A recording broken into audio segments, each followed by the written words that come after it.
All right, good evening. Can you all hear me? I'm Dietrich Neumann. I teach history of modern and contemporary architecture here at Brown. I wanted to welcome you and thank you all for coming. Before I introduce our speakers here, I first wanted to acknowledge J. Carter Brown, whom you see here up on this slide. He was a member of the Brown family, obviously, that endowed our university very early in the 19th century, and he was director of the National Gallery of Art in Washington for 23 years, from 69 to 92.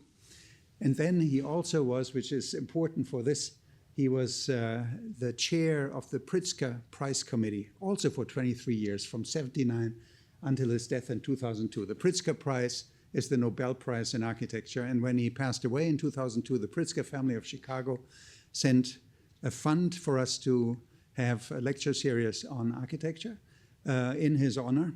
And that fund was sent to the John Nicholas Brown Center for Public Humanities. And we've been now holding these J. Carter Brown memorial lectures on architecture for over 20 years. And we've had really fantastic architects in this series. And we're continuing today with you two. And I'll talk about you in a second. I just wanted to say that the current director of the John Nicholas Brown Center was very helpful, Kevin McLaughlin, in helping us prepare this and giving us access to the funds for tonight's event, and I'm most grateful. I'm also grateful to the Kogut Center, who is hosting us here in this really beautiful room, and I always like telling that this is really one of the best designs on campus, early 20th century, by a man called Ogden Codman, who was actually a close friend and associate of Edith Wharton, the great novelist, who had a great interest in interior design. So it's really interesting, and all the details have been beautifully restored. I also wanted to thank Kristin Bilodeau. Is she here, Kristin, somewhere? She is one of our managers. She did an enormous amount of work preparing this. And Aya, who is here doing the photography and filming for us. So now on to our speakers. Amale Andraos and Dan Wood, they founded their company WORKac in 2003. And for me, they're one of the most interesting and exciting offices at work today in the United States. Immensely inventive, whimsical in their work, often very, very creative. They have a deep commitment to sustainability, and at the same time, as I mentioned in my class, they also engage the latest developments in design technology. Amale is a professor at Columbia University. She was dean of the architecture school there for 7 years, right? Exactly 14 to 21. And she was the first female dean of Columbia's architecture school. She, what was that? The last, who knows? And she was born in Beirut in Lebanon, and then went to McGill and then to Harvard to the GSD, and taught at Princeton, University of Pennsylvania, the American University of Beirut, has published a number of really interesting books. I'll only pick out two: The Arab City, Architecture and Representation, 2016, and another book called 49 Cities, which is about urban utopias and analyzing those. It came out in 2015, and there are several books about their architectural practice, and one of them just came out, and you'll see it over here, and you can purchase it tonight with a signature from them if you hurry up after the lecture before we go out for dinner. And she was named in 2016 one of the 25 most admired educators of the year by Design Intelligence for her clear vision and strong leadership as a dean. And she's also an advisor on Columbia University's Climate Initiative, honorary fellow of the Royal Architectural Institute of Canada. Her husband, Dan Wood, is actually a local kid from Rhode Island. He unfortunately didn't go to Brown University. He went to University of Pennsylvania. But he told me over lunch that at some point in his youth, he was the proud owner of a Brown ID in his name. However that came about, it's a conversation for another day, but quite interesting. And he, instead of Brown, he went to the University of Pennsylvania and then Columbia. They both met in the office of Rem Koolhaas. Most of you have heard of him, great architect in Rotterdam, where they worked for many years. They both taught at Princeton. Dan also held a number of professorships, such as the Frank Gehry Chair in Toronto, the Kahn Chair at Yale, and several other teaching positions. They got so many awards. I went to their Wikipedia page. and you start scrolling and scrolling and scrolling. So I'm not going to read all of them out. We want to see their work. So instead of listing all the awards, I'll just invite you to join me in welcoming Amale and Dan and thanking them for coming here today.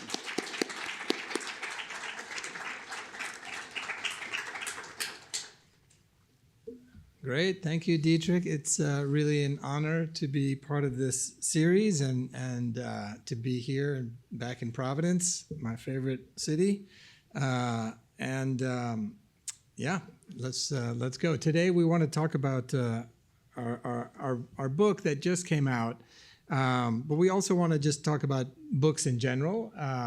And for us, a book is a project. And in fact, if you go to our website under Built Work, you'll see the latest book as our latest built book. And, you know, we have always had a practice where we're kind of thinking about the work at the same time that we're doing the work. And we've written, as Dietrich mentioned, a number of books. This was the first one, which many of you have not read. I would say most of you have not read because no one read this book, but it was an oral history of our project at PS1. This was 49 Cities, which was our second book, which really looked at these visionary urban plans through what we called a sustainable lens, a lens of sustainability, where we kind of redrew them so we could compare the scales of all the cities. We could compare how much green space there was, and how much density, et cetera. And we, kind of learned a lot about cities. We didn't really know too much about sustainability in cities when we started, and it was a lot for us. But it kind of became foundational to our practice. And then our first, what we called a duograph, which is a monograph written by two people, was called We'll Get There When We Cross That Bridge. And it was really, I call it like Everything and the Kitchen Sink book, where we literally put every idea we ever had, and it was a kind of series of conversations between us where we really tried to kind of contextualize the work, talking about different aspects of the work that were interesting to us, and then kind of putting all our different ideas and models and sketches and all together. And so when we started this book, which is, so this was in 2017, so it hadn't been 10 years, but we realized we had built this book in a way kind of set the scene for the work that we had done since then. This was a book about kind of trying to do things, and we realized at a certain point that we had enough kind of built projects that showed that we kind of were able to do things, that we thought it'd be interesting to do a completely different book. And I just wanted to quickly kind of talk through the design process of the book. A book, like an architecture project, is a team effort with a lot of people involved. And we don't have the team slide, unfortunately. Anyway, we used to have a slide about the team, but obviously we don't care that much about them. So, but the team included a woman from our office, Claudia, who did all the drawings in the book. We have two essays one by Heidi Zuckerman, who's a curator, talking about art, and one by Nikolai Orasov, who was a critic at the New York Times and an old friend and a classmate at Columbia. And a series of photographers, Bruce DeMonte, who shot most of our projects, and then a couple other photographers who shot a couple of the projects. Miguel de Guzman and Ramiro de Carpio are the photographers. And the writing that we did in the book was entirely edited by a young high school summer intern who was on his way to Brown and is now a sophomore, and he's our nephew, Miles Hardingwood. So if you see him around, he's a poet and a political scientist, I think, but he had rehearsal, he's in the play, so he couldn't come. And then our graphic designers, Sonia Diakova and Tom Barber, who were really very helpful. And this is what's fun about doing a book, is like all of a sudden you have designers kind of pitching things to you instead of you being the designer pitching to everybody else. And so this was kind of, they looked at all our work, and these were the themes that they came up with that, this book we would lead with images instead of words, with the other one, color, elegant, playful, richness, kind of like an art book is what we wanted, to really focus on the human, the imperfect, and for them, for some reason, to use uncoated paper, which we did. And then this is some of the ideas that they had, about our work that they thought could come through in the book. Bold forms, the tension between hard and soft, geometric and organic, the playfulness of the work. We prefer witty, but playful is fine. This is something we say all the time, that color is a material. And we really wanted to celebrate color in the book. And it's a book of photographs. We wanted the work to speak for itself in contrast with the previous book, and that the colors would kind of come from the architecture itself. And then we'll show some of these projects. And then it was really fun to talk about font, because we don't know anything about font. We just use Arial. But, that they kind of looked at the work and decided that, they would come up with a font that kind of reflected some of the shapes and forms of the work. And they introduced us to this font called AXO, which has kind of rounded shapes. And of course, it has a really beautiful W, which was very important to us, since that's part of our firm. And so this is kind of shows how that worked. And then many different ideas for the cover. We really wanted the cover to kind of be architectural, kind of window into the book. So different ideas for perforations, different ideas for shapes that come from the architecture projects, and then kind of settled on one shape for the back cover and one shape for the front cover. At first, we were going to glue it onto the book, but that proved to be too expensive. So in the end, the book has a cutout on the back and front. And here you see the font in its all its glory. And so the first project in the book is the North Boulder Library in Boulder, Colorado. Really kind of interesting. And every project has a kind of drawing that sort of explains its context and what the building is trying to do. In Boulder, what was interesting to us was the amazing topography and geography. Our site in particular was this very odd triangular shaped site with, on the one hand, in the back, a sort of slightly gentrifying neighborhood, but with still artist communities and some kind of interesting retail growing. And then on the other side, amazing views onto the mountains. The site abutted these new condominium sort of buildings that were very much NIMBY, like not in my backyard. They were part of the whole community process.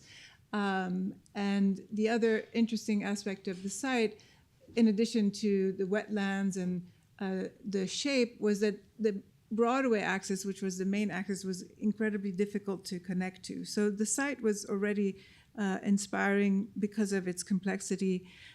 We were interested in some of the buildings in Boulder, a tradition of sort of working with the landscape and the context. Our library was going to be a new branch library, and so we were also inspired by the main library and the connection between inside and outside. We did over 3 years of community engagement, which was really an interesting process, sort of not just inviting different communities in, but going to where they were. The library really wanted to sort of attract different neighborhoods and a lot of non-English, non-native English speakers. We had exhibitions at the main library to show a little bit the process and to get input from the different communities that were going to use the library. We even kind of made models and showed the process. The outcome of these conversations was a sort of big tweak to the program. In addition to reading spaces for kids, teens, and adults, we added a community space that would be accessible 24 hours, and that was very important to the community. And the program of Boulder Reads, which was teaching English as a second language, was kind of integrated. And then a maker space that became a kitchen kind of making space. And so the program became more interesting than the original kind of library program. And the site, as I mentioned, was quite complex, and so it really dictated some of the forms of the building. On the one hand, we wanted to stretch the building to really access from Broadway, and so it kind of became a sort of highly stretched building. And to work with the community, at least the neighbors behind the building, we sort of had the building go up to its highest point on access with the 13th Street, so it would sort of come down and not completely ruin their views. In addition, half of the building is of a much lower scale, and the half facing the mountains is kind of much higher scale. And so that lower scale was not only sort of reflecting a sort of a more residential scale, but allowed us to have a universal ramp that would be accessible after hours to access the community spaces. And so we made a big model, which we presented actually in Boulder. We had sort of a lot of systems integrated in the building, solar panels, water collection, etc. And we're even working with the engineers to have kind of passive heating and cooling using kind of chimneys. And the plan sort of reflected the concept with a lot of the staff and back of house sort of functions in the back, in the lower piece, and then the reading rooms that would open up to the mountains sort of in the front. And then here you see the kind of universal ramp accessing the Boulder Reads and the community space that was accessible after hour. And so this is the building as it was built. The three chimneys that were originally conceived got cut, COVID-related value engineering. So a lot of the sort of sustainable systems were reduced significantly, but we were able to keep one of the towers and turned it into a kind of balcony and a sort of kids zone. And here you see the kind of, we did manage to keep the solar panels, which do power some of the functions of the library. And here you see the sort of doubling with the lower scale facing the residential, the universal ramp, and then on the other side, the sort of big windows from the reading rooms. When we shot the project, the playground wasn't yet built, so it feels a little odd to have this surreal sort of thing that goes nowhere. But now the playground is built, and here you see the kind of ramp that goes to the community spaces, and it was interesting to keep a lot of what we had presented to the community even after the value engineering process. So the pattern of the wood was a way to keep some of these features. And then on the inside, it became very simple, very raw, exposed ceilings, the reading room. This became a kind of art wall where they have artists from the community present their work, the kid area, and then you go up to the community spaces. Here, this is our son, Camille, who posed for the pictures, and and here you see at night. And this was the opening. One of the two lessons for us that were interesting with this project is, one, the community process is the only reason the library survived COVID and the value engineering, which was really great.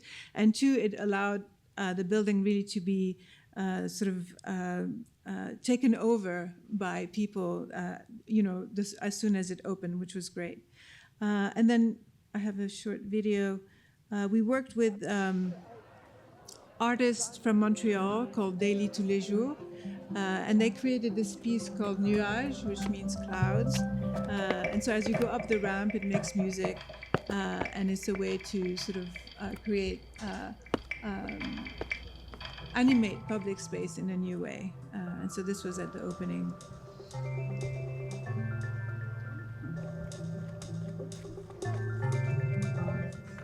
It was quite fun.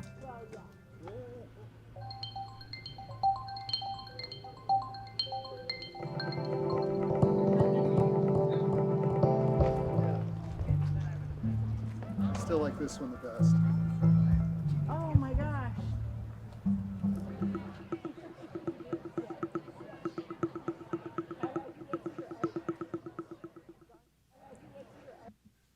The second project is also kind of very community focused. It's in Mexico City, two small community centers called Pilares. That was a program that was launched by the city of Mexico around just before COVID. And it was launched actually by the current president of Mexico. She was mayor at the time.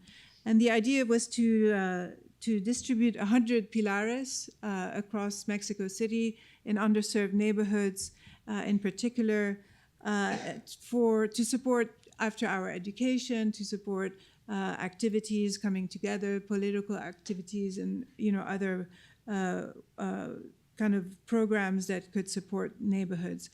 And then the two sites were quite different. We call them because we're so bad at Spanish. Pilares Tepantongo is the green site, and Lomas de Becerra is the blue site. Both sites were sort of corner sites and had beautiful trees, which we wanted to keep. We collaborated on the project with a Mexican architect called Ignacio Urquiza, and it was all designed during COVID. So on Zoom, we weren't really able to go visit the sites, but we were able to do research on, the sort of existing pilares and how they were used. We had amazing conversations about the use of color in Mexican art, and I don't know if some of you know contemporary Mexican architecture. They have stopped using color. They've become Swiss.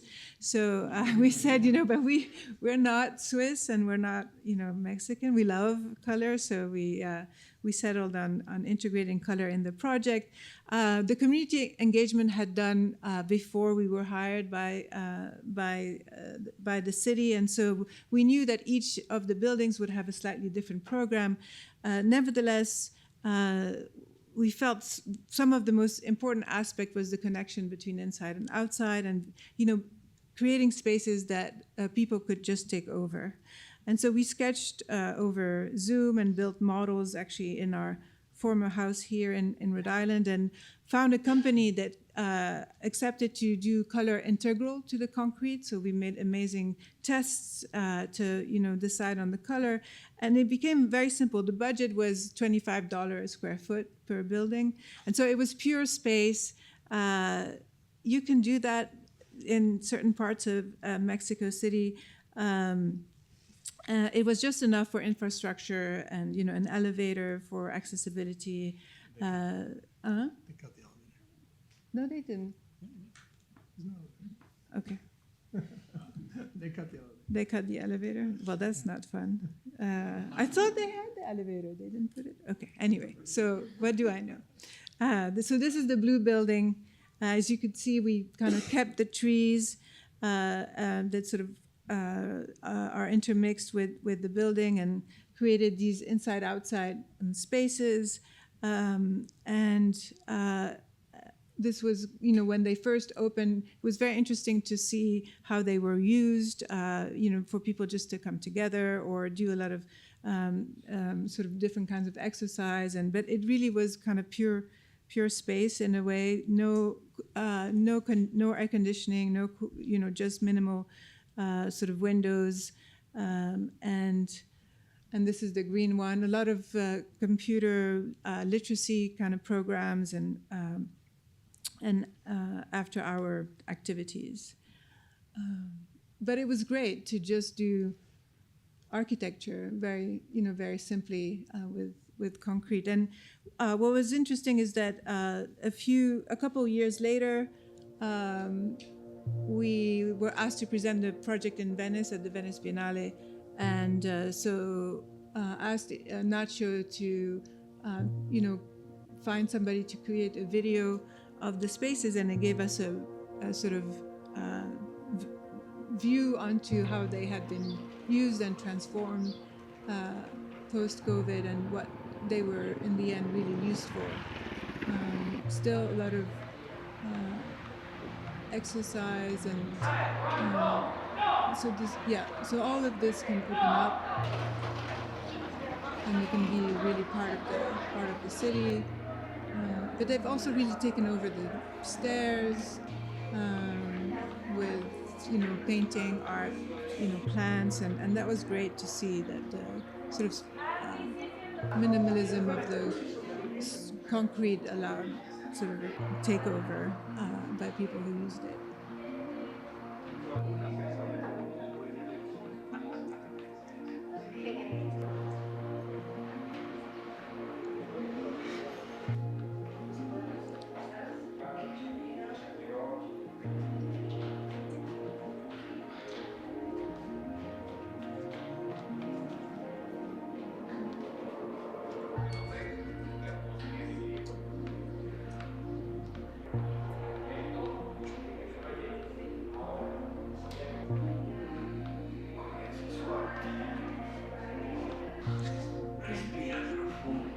Almost.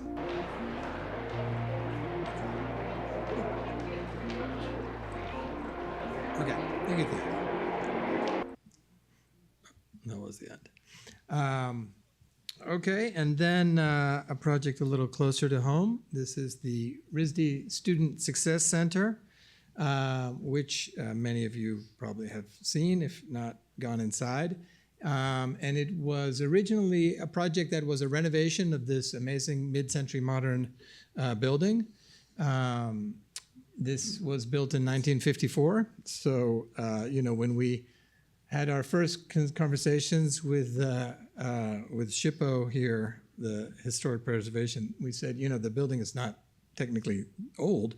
They said, yeah, but it looks old, so we have to treat it like a historic property, which we did, kind of. So, so this is Prov Wash, and the idea was to take student services such as the registrar, financial aid, academic advising, and career services, and put them together in a series of more flexible spaces in order to encourage students to use these very important and yet sometimes boring services, and in the meantime kind of transform the lobby of this building, which also leads to the president's office and some studio spaces and things, into something that looked a little bit more like RISD and less like a strange. This was built for an insurance company originally, so that was our mandate. And the building itself actually turned out to be pretty cool once we ripped all the brass stuff out of it and all the old phone lines and things. So you have this little waiting area, which is nice because there's a RISD bus stop across the street, and we put phone chargers in there. And then the big main space as you come up is just this kind of ribbon wall, which the students can use for exhibition. They have big parties in there, and it also kind of orients you. It's a U-shaped building into the registrar on one side and career services on the other side. And here you see some more views of that ribbon as it moves around to define the spaces. And then we really worked with the ceiling. So these curtains you see on the left are acoustic curtains that run on these tracks, which can form either two small classrooms or one larger classroom. And this is where companies come to make presentations when they're doing recruiting with the Career Center, or some classes actually meet in here as well. And it was very fun. We worked with a great company called Jerriot's on these curtains. They're like 11 layers of fabric that all together with a special system. You see how it covers the track and is weighted at the bottom. It actually creates a pretty good sound isolation from the rest of the space, which gets quite loud. We were also really excited. Maybe you visited our gender-inclusive restrooms. This was the first custom-built gender-inclusive restroom on campus, and we worked with a group called Q Space, which is specialized in gender inclusivity, and they recommended that we have a kind of communal sink, so that when people come in, you're not in a room just with doors, but there's a place for everyone to come together, and so we made this kind of sinkorama where we used every sink in the sink catalog. So you have a kitchen sink, you have a bar sink, you have an oval sink, you have a square sink. And so you kind of can choose your sink. And then the stalls themselves, each stall is a different shape and a different color. And the sign on the door is the shape of the room. So, You basically decide if you're feeling like a circle or a little house that day. You choose your identity for the moment. And then QSpace, the other great recommendation that I had was, not to put a sink in there, but to have a little mirror, very good lighting, and a little shelf. So you can kind of take a moment on your own, and then you come out and rejoin everyone at the Sinkorama. So that was really fun. And these are actual RISD students, as many of you know. RISD students here. I know, exactly. I just wanted to, make sure it was clear. And then at one point, RISD said, what would be really great to get students to come to this space, because the registrar is exciting, but maybe, we really want an attractor, would be to make sure the mailroom is there. And we thought, that's really great that the RISD students are writing letters to their parents and, kind of embracing the letter. But we realized, it's actually about packages and about, food and art supplies, all centralized at RISD. And this was the current mailroom. And we took one look at that and we were like, there's no way this is going to fit in the space that we have. So we said, why don't we just take over this parking lot that's in the back of the building? Only one car appears to park there. And they said, yeah, that's the president's car. And we said, I'm sure she's not going to mind. This is a better use. And she, in fact, agreed. And so we took over the parking lot, and that was not only a moment to kind of make a statement, to do something new, but also to turn what was clearly the back of the building and very closed off into a kind of second front and a way for RISD to open up to the city.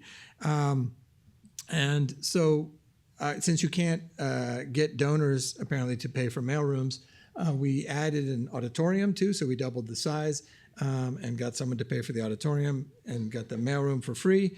And it's great because while it's not officially an entrance, it's very open on that side. That's where the packages come in. They can use it when they're as a kind of backstage for the auditorium, and it really connects through visually from one side to the other. And this is what the building looks like on the other side. So packages come in, they go up the scissor lift. RISD has an amazing scanning system which matches package names to the student roster. A student will get an email, at least this is how it used to work, that they have a package. If it's a food, there's a 24-hour countdown clock before it gets thrown away, and it goes into fridges. This is that system, and then there used to be a place to pick it up. Now it goes into, it's even more automated. It's very cool. It goes into a place where the locker opens up with a code. There's a little unboxing area, and importantly, a place to break down all the boxes, the styrofoam, the packaging, et cetera. You can take a picture of what you got, and then other students or cardboard furniture studios or architects will come eventually and use the cardboard. So it becomes a kind of ecosystem of mail and packages. And this is the auditorium, which is very flexible. It can be a gallery. You can set up with seats. We have a blackout curtain that closes it off at times. So that is that. And then the next project is, you may have seen it on Instagram. It is the Miami Collage Garage, or the Miami Museum Garage, as it's sometimes called. Miami is in Florida. People drive a lot in Miami, and therefore the city mandates enormous parking garages for any project. The city really wants you to build these big parking garages, and then the city also doesn't want to look at parking garages because they hate parking garages. They just like to drive around. So it has become a thing in Miami for architects to be invited to kind of decorate these parking garages to make them look not like parking garages. And so we were invited to that. And we wanted to kind of expand. So, covering a parking garage we thought was a little bit of a shallow program. We only had 4 feet of space that we could work with. So they said you could project out 4 feet. So we had a very shallow site. Some would say Miami is a shallow city. So we wanted to kind of do as deep a program and a project as possible and to create a kind of vertical an exploration of what vertical public space could mean as we get denser and cities get bigger. Obviously just having parks on the ground might not be the best idea. And so can we make a vertical public space that connects all the floors of the parking garage just using that 4-foot space? So we call it the ant farm, because it's kind of like the circulation paths and all the programs are carved out. And in this 4 feet of space, we have a garden with a palm tree growing in it. We have that big mural art space. We have a lending library where you can take a book or leave a book. There's a little watering trough for your dogs. There's places to sit. There are stairs. There's a DJ booth. There's an auditorium. There's a place for a inflatable swimming pool. There's a little place you can plug in your phone and play music on speakers. There's a smaller art gallery, all within this 4 feet space as you go up and down. We painted everything pink because we used to watch Miami Vice when we were kids, and that was the color of the T-shirt and the flamingos. Yeah. And it's also a 100% magenta, which is an easy color for everyone to match because we were getting stuff from all different places. There's a playground for kids. Sorry, I was running out of things. I forgot. So here's the seats and we don't have the movie in this one. There's the little garden, music area, the lending library, the slide and playground, the bar, auditorium, the place for the inflatable swimming pool. And we worked with Zahner. We did this facade out of perforated metal. And so at night, it is a cover for the parking. I mean, during the day, it's kind of opaque and you have this kind of carved out feeling. And then at night, it all kind of glows and the car headlights become available, visible. At a slightly different scale is Mission Rock in San Francisco, a new office building, part of a new development that was started by the Giants and Tishman Speyer, this kind of new neighborhood. It was very interesting collaboration actually with 3 other architects, Jeannie Gang from Gang Studio, MVRDV, and Henning Larsen. And what was great was that we were all brought in kind of early on the process to think together about the kind of 4 new buildings in that neighborhood. And Kate Orff was brought in to do a big park. And so it was a great sort of coming together to think about the ground plane and how we could sort of find ways for these new buildings to sort of be in dialogue. In our case, we had what we called the short and stubby building. It was only 8 stories. It's only 8 stories tall, but very, very large floor plates meant for kind of tech industries and with 2 cores so that they could be also the floors could be divided in 2. And so we were concerned about really bringing natural light in and finding ways to kind of break this big sort of scale. And so proposed to carve a number of sort of terraces all around the building, which we suggested could be used for different kinds of meeting rooms and activities. That was before COVID. And when we presented that, it seemed very insane that we would give so much kind of square feet to the outdoors. But as COVID hit, it became obvious that this was quite desirable to be able to go outside to work or just get some fresh air. So we created this kind of typology of outdoor spaces with planters and pots that are distributed across all 4 facades of the building. And sort of create also a kind of connection from the streetscape, which is kind of landscaped, and your eye goes up these gardens. And we thought of each level as quite different, and in particular worked with the JLS, the landscape architects, to develop a palette that would be from the kind of slightly more from the kind of drier plants at the top and plants that you could water more easily at the bottom. And so that was a kind of vertical gradients of different kinds of plants for these different balconies and levels that would also create difference across the building in space, but also in time as the seasons went around.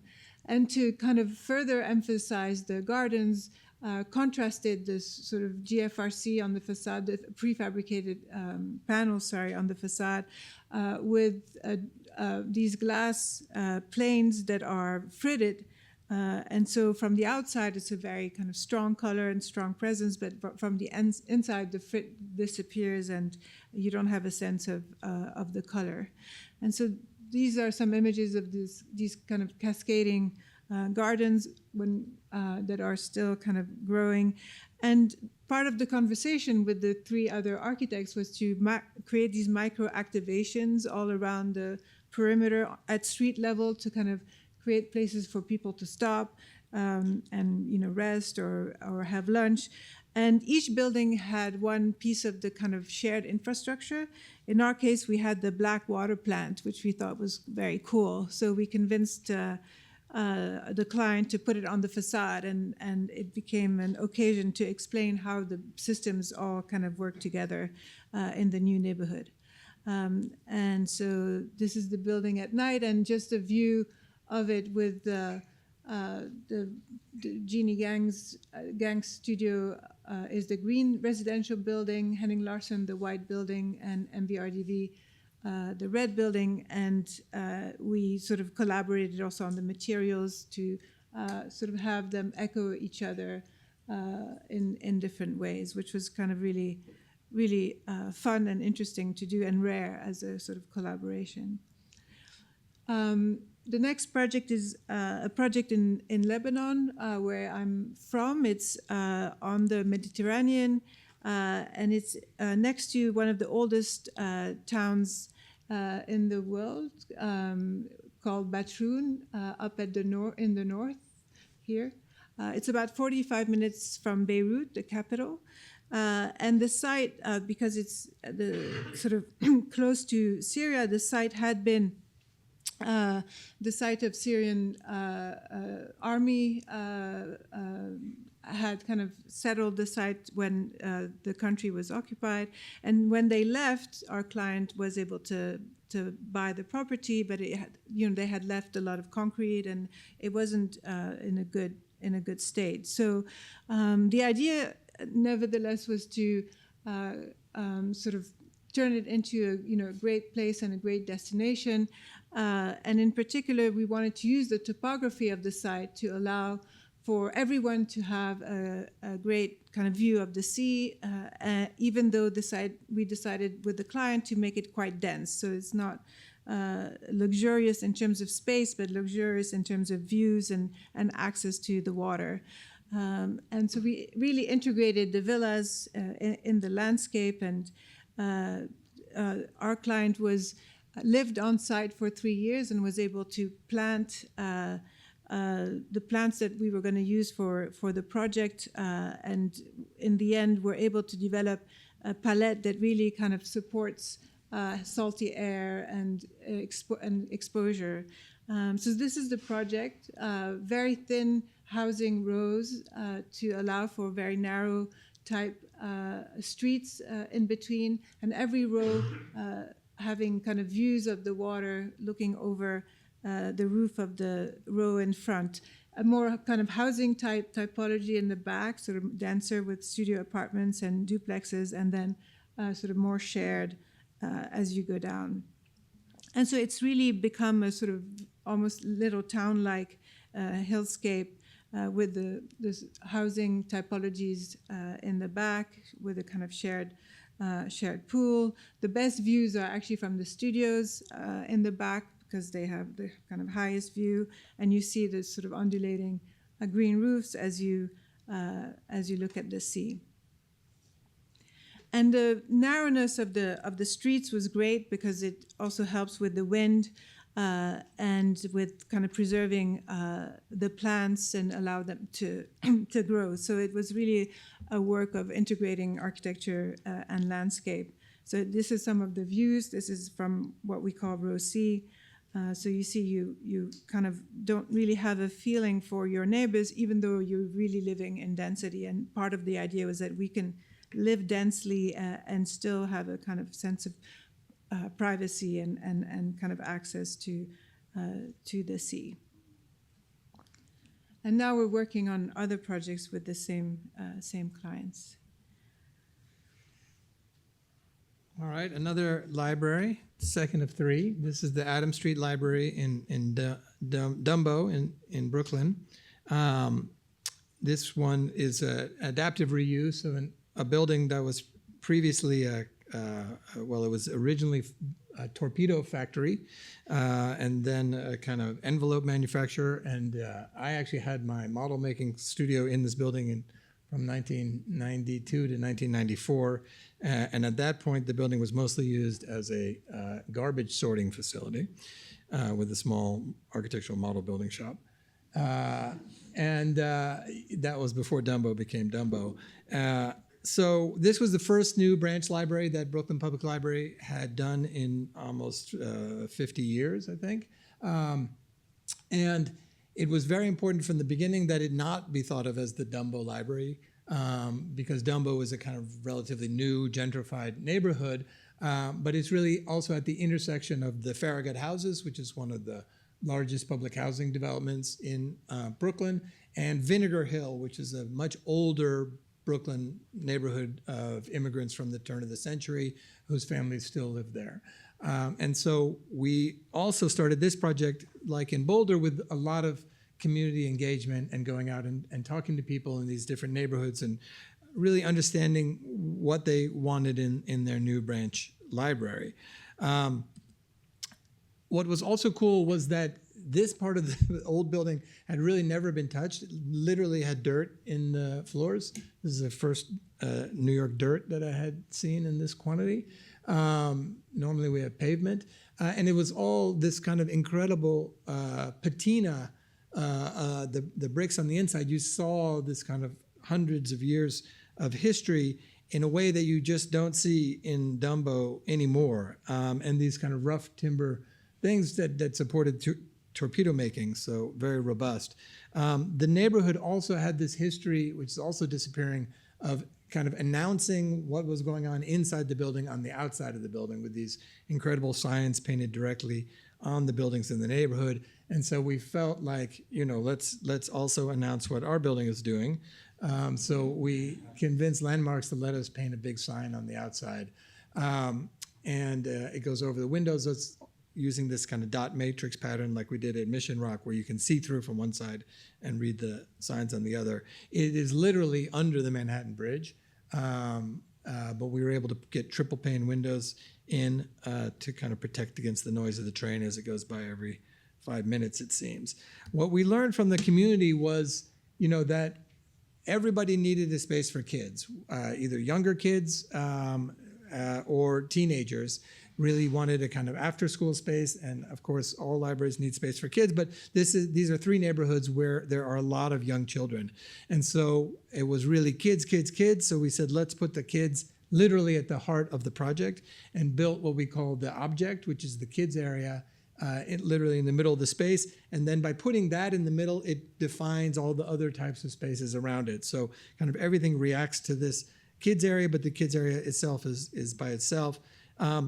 Incredible windows, as I pointed out, looking out onto the park, into the river, but the window height was a little bit high for the kids. So we raised up the kids area 1.5 feet, so they have a privileged view. We also have a theory that by raising things 1.5 feet, they become acoustically invisible, and you no longer hear them because they're 1.5 feet higher, and that has worked out perfectly. It's a kind of psychological acoustics that we subscribe to. But we stand by it. And it definitely works. You don't really feel the kids in a way. And so one thing we learned in our first library, which Amale will show in a second, is that you can never have enough stroller parking. So we actually have a stroller parking garage here for all the strollers. And then here they are, parked in there nicely. And do you see how it puts the kids in a really interesting position vis-a-vis the not kids?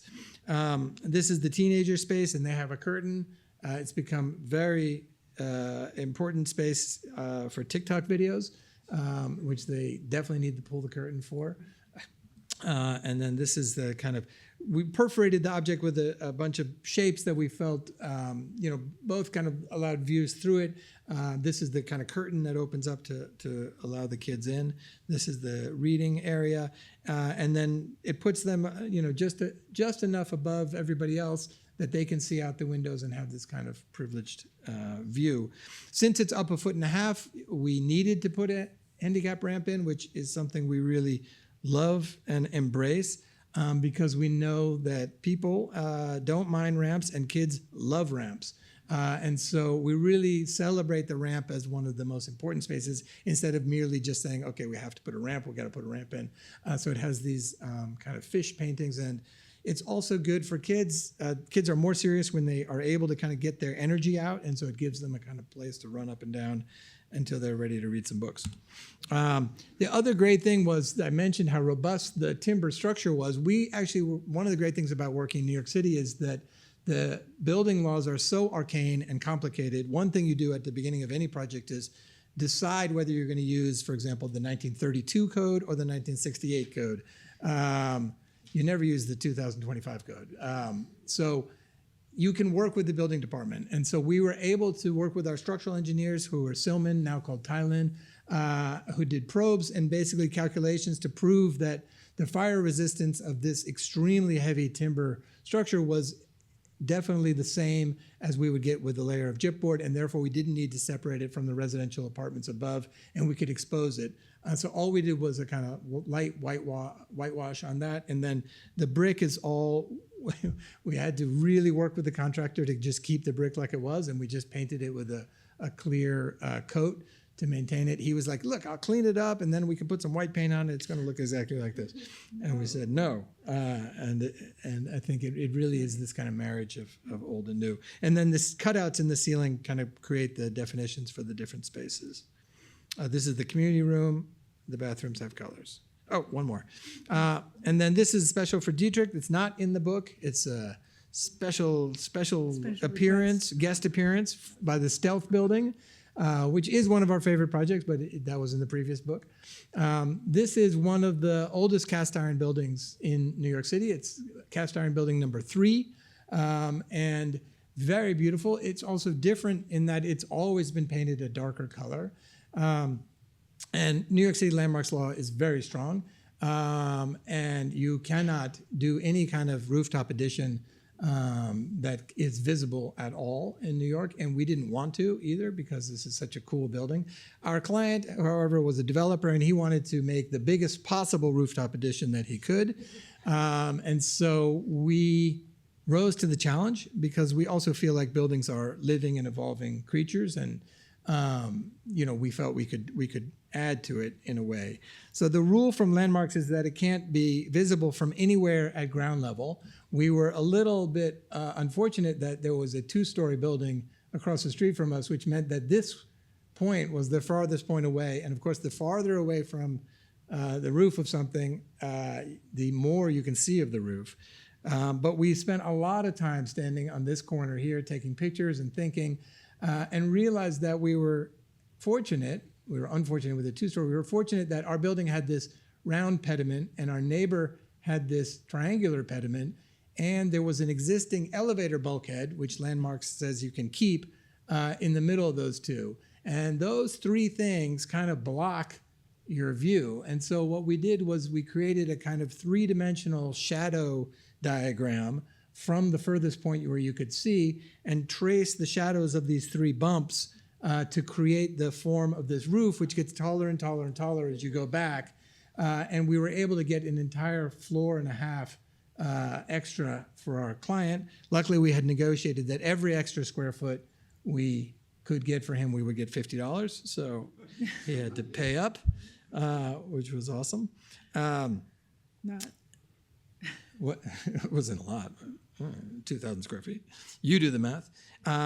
It also allowed us to set back that addition to create this kind of really cool outdoor space, which we sunk down a little bit. And so this is the Stealth Building, and it's basically a kind of extremely sculptural, invisible addition is what it is.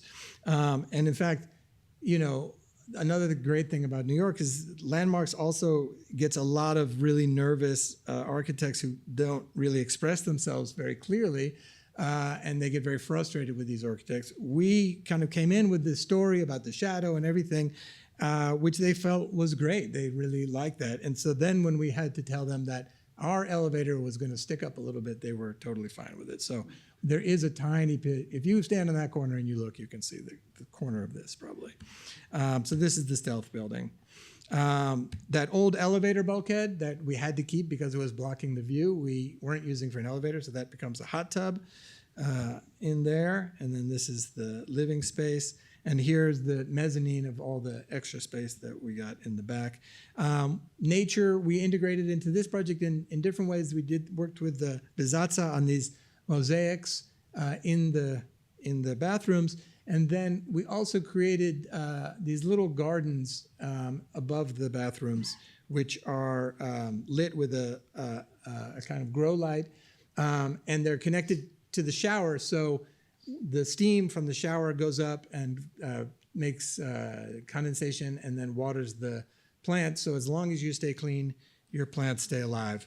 And then lastly, all the column capitals were missing on the face of the building. And we proposed to Landmark, since we didn't know what they looked like, we could find no historical evidence for what they looked like. We knew that they were Corinthian, but beyond that, we didn't know. So we said, would it be okay if we work with an artist and come up with a new kind of Corinthian capital? And they said, yeah, as long as it looks Corinthian. And so Michael Hansmeyer is an artist who wrote this computer program that takes the tendrils that are typical of the Corinthian order and kind of grows them fractally using a kind of randomized pattern so that it also is a kind of stealthy, invisible addition, which looks from the outside like a Corinthian column, but if you look closely, it's completely asymmetrical and it has this kind of interesting, totally different look to it. And that was also really fun to do. In the interest of time, I'm going to skip KGHL. Oh, yeah, it's not that interesting. Yeah, no, it is, but I think one last Library. Yeah, okay. So this is River House. This is our house, which it only took 4 years to build. You would think we're architects, but it's in Bradford, in Hopkinton, on the Wood-Pawcatuck River. We have 22 acres. And we sort of came up with the design while we were living during COVID in what was kind of a 70s shack with no insulation and terrible oil for heating and sort of really kind of became increasingly run down as the days went by. And so we started to dream about this new house. But what was interesting was that we sort of had the old house in our mind, so it does register. The new house registers some of the things we loved of the old one. There's a sort of very big room where we do everything. We cook, eat, work in the middle table, or kind of sit around. And then all of the bedrooms are arrayed around. And there's just a tiny kind of second floor for our bedroom and a kind of courtyard. The entire house is solar paneled. It's a passive house. There are batteries, and so we're constantly taking from the grid, but also giving back to the grid. And it's been kind of amazing to see how well it's working, in particular because as a passive house goes, the insulation, the walls are 14-inch thick. We are using insulation everywhere. It's like a thermos, so you need very little energy to heat it or cool it, and it's always the same kind of temperature. So this is the house. You see here the kind of solar panels on the roof. Geometrically, it's kind of very simple. It's a rectangle, and we just pulled one of the corners up, but it was quite complicated to build. We love the idea of living inside and outside. So there's a kind of courtyard upstairs. There's another outdoor shower for the kids, and obviously, and a kind of deck looking at the river. We tried to use some kind of local materials or recycled materials. This is a ash wood that's just tempered, so it's made stronger by the process. And we worked with a great company, a German actually company, MQ Windows. The windows get assembled in Montreal, and they're amazing. They're triple pane, but incredible, scale, and so you can open up everything, and it really has no consequence to the energy loss or gain. And we had many friends sort of collaborate on the project. The curtain that we close mostly at night is designed by Petra Blaise, a landscape and interior designer based in Rotterdam. And we collaborated with my friend in Beirut to get tiles. And the table where we work is designed by Moss, Hilary Sample, and Michael Meredith. So it's been a kind of really nice way to involve our friends and designers that we kind of appreciate. We collect architect drawings as well. So this is the big room. The courtyard upstairs sticks in, so you can see up to the sky as well. These are the kids and the curtain. And we like to color stairs, yellow, orange. So this is the orange stair, and these are some of the tiles. So the bathrooms become really places of intense design, and the rest is kind of quite simple. But this is the access to the outdoor shower. This is our bathroom, and then the courtyard upstairs, and here the kind of outdoor shower. And next stage is the landscape that we're working on this summer. It's amazing.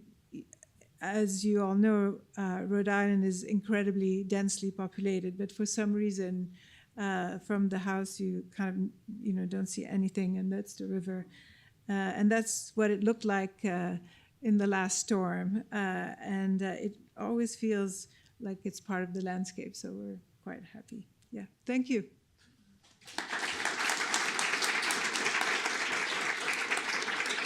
Do you want to take it through questions? Yeah, sure.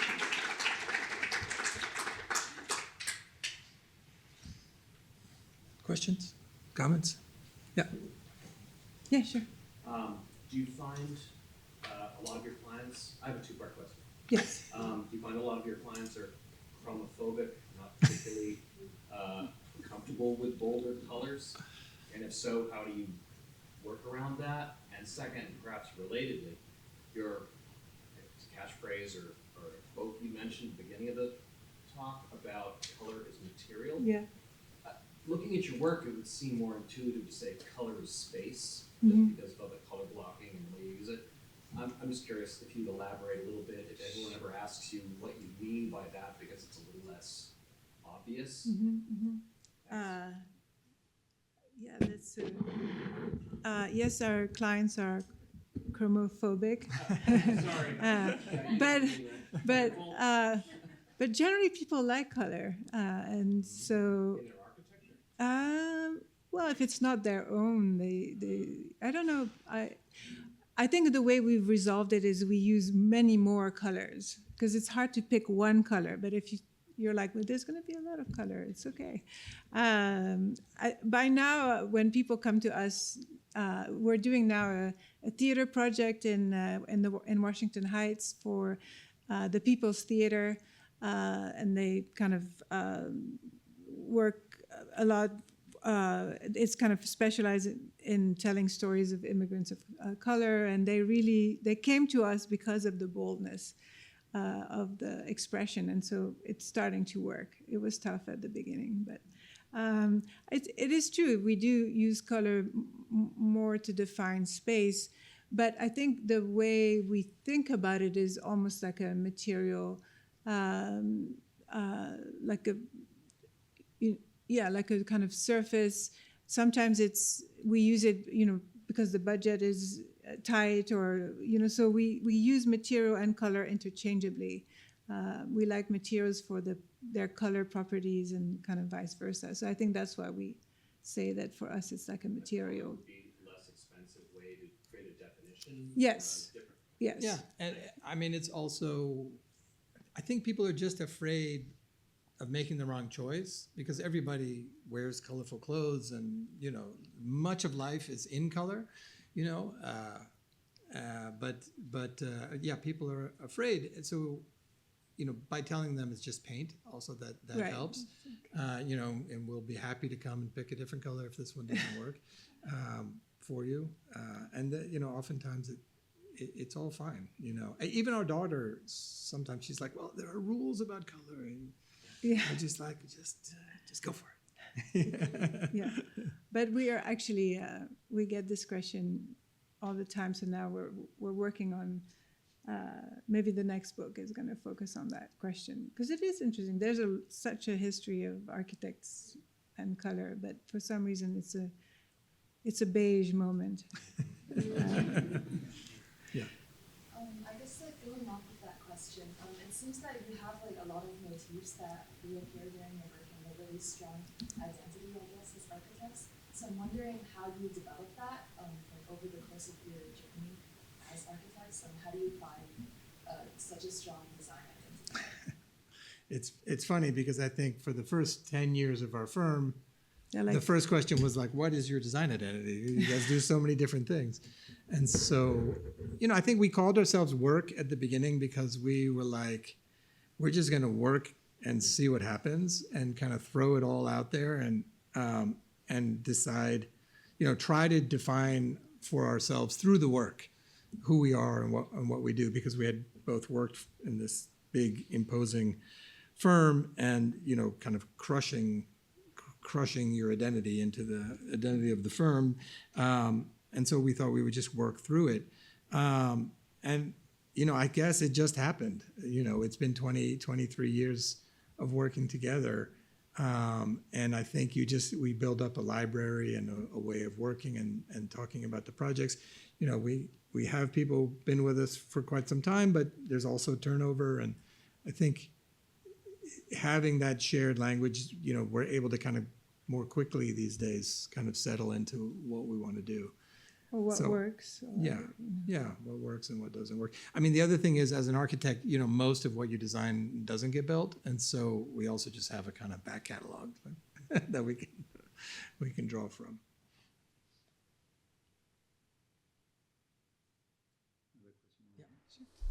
You mentioned revisiting the Pilares a couple of years after having set up these canvases for the local community. I was wondering, has the space you designed ever been used totally different than you intended or thought it would be? Oh yeah, I mean, we had no sense that it would be used so much for different kinds of exercise, and I guess it made sense because it's kind of a safe space, and But what about another project that oh, was completely different after?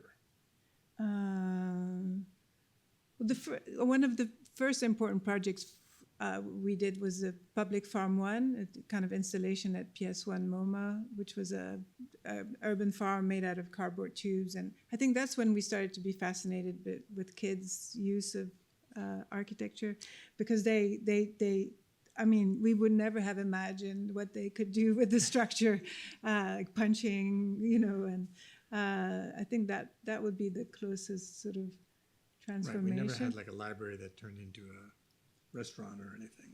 Not yet. I don't think. I'm sure it will come. Yeah.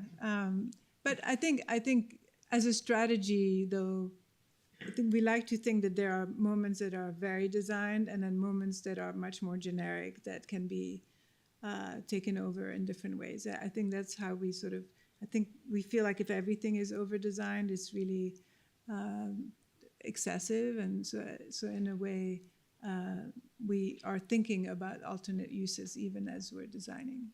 Yeah. Great. This was really fantastic. Thank you Oh, very thank much. you. Cool.